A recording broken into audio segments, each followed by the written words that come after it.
বন্ধুগণ, জয় যিশু সবাইকে। তো আজকে আমরা এই ট্রেনে আমরা চড়েছি একটা গন্তব্য যাওয়ার জন্য। তো আমরা ট্রেনে ওঠার জন্য ট্রেনে চড়তে গেলে আমাদের টিকিট দরকার। সেই টিকিট যদি না থাকে তাহলে চেকার এসে টিটি এসে আমাদের ট্রেন থেকে নামিয়ে দেবে। কিন্তু গন্তব্যে যাওয়ার জন্য আমাদের যে টিকিট দরকার সেই টিকিট আমাদের মাস্ট থাকতেই হবে সকলের কাছে, তা না হলে আপনাকে এই ট্রেন থেকে আপনাকে টিটি এসে নামিয়ে দেবে। তো ট্রেনের আপনাকে টিকিটের দাম দিয়ে আপনাকে ট্রেনে উঠতে হবে, তবে আপনি গন্তব্যে পৌঁছতে পারবেন। ঠিক একইভাবে আমাদের স্বর্গের পথে যেতে গেলে, আমাদের স্বর্গে পৌঁছাতে গেলে আমাদের একটা দরকার বিশ্বাস। সেই বিশ্বাস হচ্ছে এই টিকিট।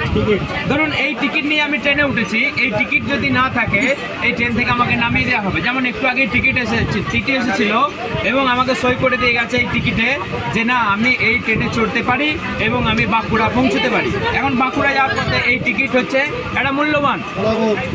সেই রকমই ধরুন এই ট্রেন হচ্ছে আমাদের জন্য স্বর্গরাজ্য।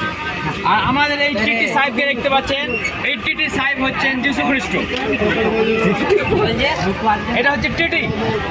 তো উনি আসবেন আমাদের কাছে, আর এই টিকিট হচ্ছে বিশ্বাস।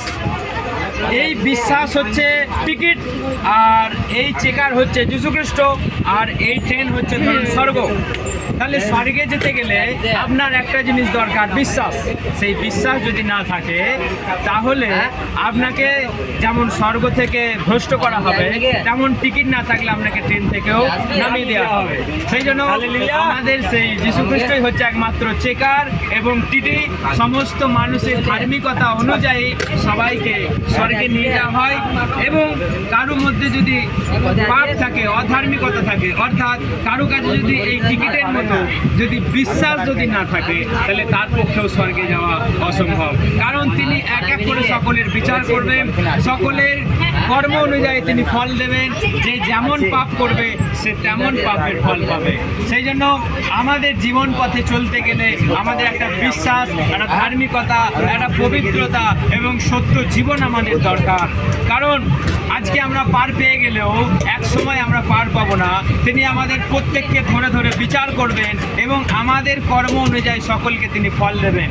সেই জন্য এই টিকিট যেমন আমাকে ট্রেনে চড়বার জন্য একটা সাহস যোগায় এবং আমি সাহসের সঙ্গে আমি গন্তব্যে পৌঁছতে পারি, সেরকম প্রিয় ঈশ্বরের সন্তানেরা আমাদের জীবনে একটা বিশ্বাস দরকার যে না, আমাদের মৃত্যুর পরে একটা জীবন আছে। ধার্মিকতায় আমরা সেখানে পৌঁছতে পারি। কারণ এই পৃথিবীতে আমরা কেউ চিরকাল বাঁচতে আসিনি, আমরা সবাই একদিন ছেড়ে চলে যাব।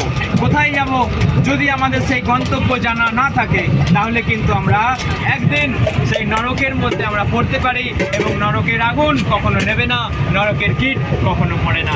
সেই জন্য নিজের জীবনে অন্তত একটু হলেও ভয় পাপ থেকে নিজের জীবনকে বিরত রাখুন এবং ধার্মিকতার পথে চলুন, সত্য কথা বলুন। সমস্ত হিংসা, লোভ, মারামারি, জায়গা নিয়ে মারামারি সব ছেড়ে দিয়ে স্বর্গের পথে চলুন। জয় যিশু, সকলকে অনেক অনেক ধন্যবাদ। তো এই ট্রেন আজকে আমাদেরকে যেমন গন্তব্যে পৌঁছে দেবে, ঠিক সেই রকমই আমরা একদিন সেই গন্তব্যে পৌঁছবো। আর আমাদের সেই মাস্টার, সেই প্রভু, সেই যীশু খ্রিস্ট আমাদের সকলের বিচার করবে। কারণ তার কাছে কোনো পাপ ছিল না, তার কাছে কোনো অন্ধকার ছিল না, তার কাছে অন্যায় ছিল না। তিনি একমাত্র মানব পুত্র এই জগতে জন্মগ্রহণ করলেন। তিনি অর্ডিনারি নন, তিনি সমগ্র মানুষের পাপের সাজা নিজের উপরে তুলে নিয়েছেন। তিনি সমগ্র মানুষের হয়ে বলিদান হয়েছে এবং তিনি বলছেন যে কেউ আমার কাছে আসে সে বিনষ্ট না হয় কিন্তু অনন্ত জীবন পায়। কারণ এরপরে যে আমাদের শাশ্বত অনন্ত জীবন আছে একমাত্র তার কাছেই আছে। সকলকে ধন্যবাদ। আপনারা বিশ্বাস করলে আপনারা ওই ফল পাবেন, গন্তব্যে পৌঁছতে পারবেন। নচেত আপনার কাছে টিকিট না থাকলে আপনাকে হয়তো মাঝপথে ট্রেন থেকে নামিয়ে দেওয়া হবে, আপনি গন্তব্যে পৌঁছতে পারবেন না। সেই জন্য ইউ মাস্ট হ্যাভ টিকিট এবং আপনাকে স্বর্গে যাওয়ার জন্য এই বিশ্বাস দরকার। হালেলুয়া, হালেলুয়া, জয় যিশু, জয় যিশু।